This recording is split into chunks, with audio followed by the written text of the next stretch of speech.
Bonjour à tous les amis, pour ceux qui ne me connaissent pas, vos grands-mères les cornichons, qui se font refaire les seins.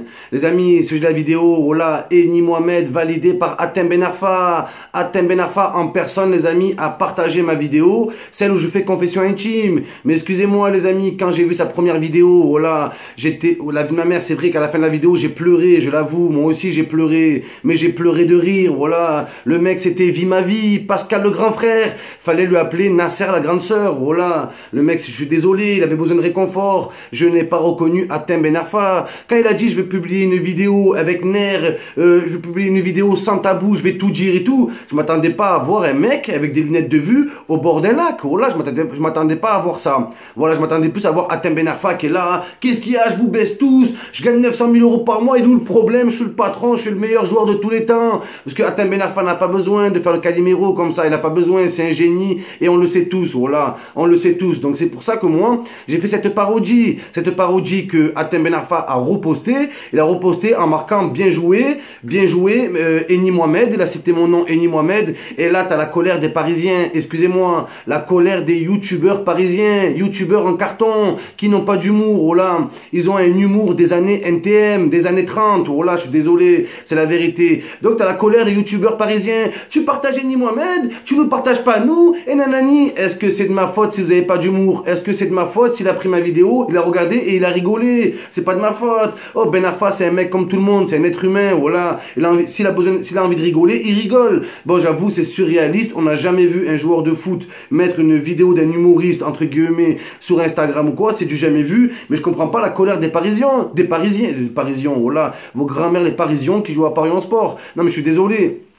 Donc les Parisiens, les amis, ils sont mis en colère. Tu nous as trahis, si ça et tout. Moi, je vous explique, la fin de saison, elle est très difficile au PSG. Et bien sûr, faut trouver un bouc émissaire. Hatem Ben Arfa, qui n'a pratiquement pas joué un match. Ils veulent l'accuser lui. C'est à cause de toi que rien ne va plus au PSG. Non, c'est à cause des mecs comme Rabiot. C'est à cause des mecs comme Aurier. Oh là, Aurier qui a insulté son entraîneur de fiotte. Le PSG a viré Laurent Blanc et a gardé Serge Aurier. Expliquez-moi, les amis, expliquez-moi. Quand il y a eu 6-1 au Barça, le plus gros fiasco de tous les temps, de l'histoire du PSG et de la France. Ben Arfa, il n'était pas sur le terrain et on a vu sa réaction à la fin du match. Wallah, c'est pas possible. C'est pas possible. Wallah, c'est pas possible. On aurait dit un mec de 15 ans. On aurait dit c'était la Coupe de Provence. Wallah, c'est pas possible. Il pétait les plombs. Donc voilà, ils ont des expressions humaines comme nous. Ils ont des sentiments comme nous. Voilà. Mais vous le comprenez pas. Vous êtes acharné sur lui parce que c'est Hatem Ben Arfa et parce que c'est la facilité. Critiquer Ben Arfa, c'est la facilité. Miskin, le mec, il a rien fait. Je suis désolé. Pour le coup, il a rien fait. Il a publié une parodie sur lui-même, pas sur le PSG,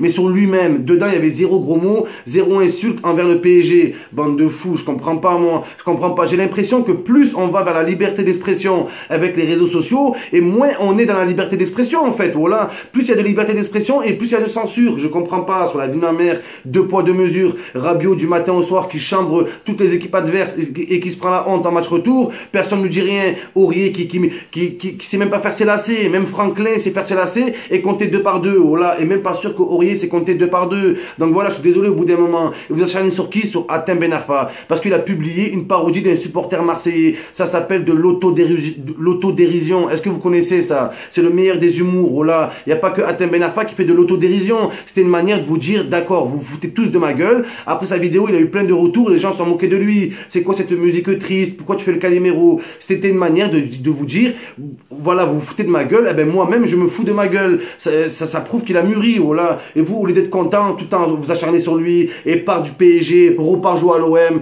Déjà, arrêtez de parler de Hatem Ben Arfa comme s'il avait raté son passage à l'OM. Je vous rappelle que là, quand il est venu à Marseille, il a gagné le championnat en 2010 avec Didier Deschamps. Donc voilà, les amis.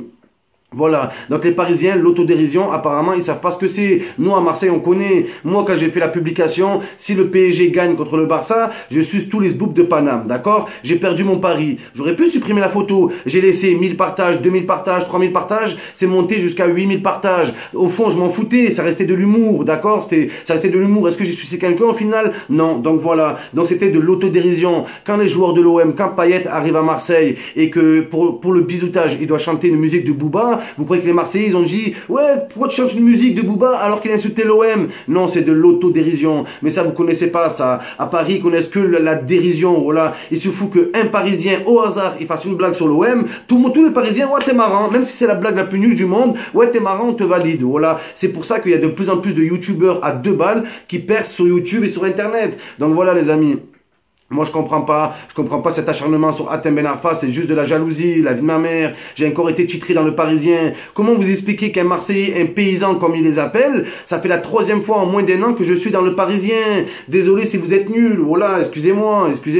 Le Parisien, c'est passé à la télé, le journal de l'équipe, c'est passé de partout. Et le lendemain, Hatem Ben Arfa obligé de s'excuser. Il a quand même précisé, j'ai publié une vidéo d'un supporter marseillais, donc il était au courant que j'étais un supporter de l'OM, et il a dit qu'il m'a bien fait rire. Donc voilà, ça l'a fait rire. Arrêtez, bande de jaloux, je comprends pas. Voilà. Vous comprenez pas que en censurant des vidéos comme ça, en censurant le fait qu'il a partagé ma vidéo, vous vous censurez tout seul parce qu'à l'avenir, il mettra plus jamais une publication. Voilà. C'est un truc de fou, ça. Oh, les réseaux sociaux, ça permet de contourner les médias, certaines chaînes qui ont le monopole. Et là, vous faites quoi? Ben, ces joueurs-là, les joueurs comme ça, ils peuvent même plus publier dans leur propre Instagram. Ils ne peuvent même plus. Voilà. Tellement ça va être un service de communication qui va s'en occuper pour eux maintenant. Je suis désolé. Donc voilà, il n'y a plus d'intimité. Et pour moi, il n'y a pas de liberté d'expression. Voilà, il n'y a que de la liberté de moquerie. Si tu moques la personne qu'on aime, eh ben on te valide. Si tu te moques de la personne qu'on n'aime pas, eh ben t'es l'ennemi. Ça, c'est du grand n'importe quoi, ça. Voilà, on va droit dans le mur. Vos grands-mères qui vont droit dans le mur et qui disent, allez l'OM, droit au but.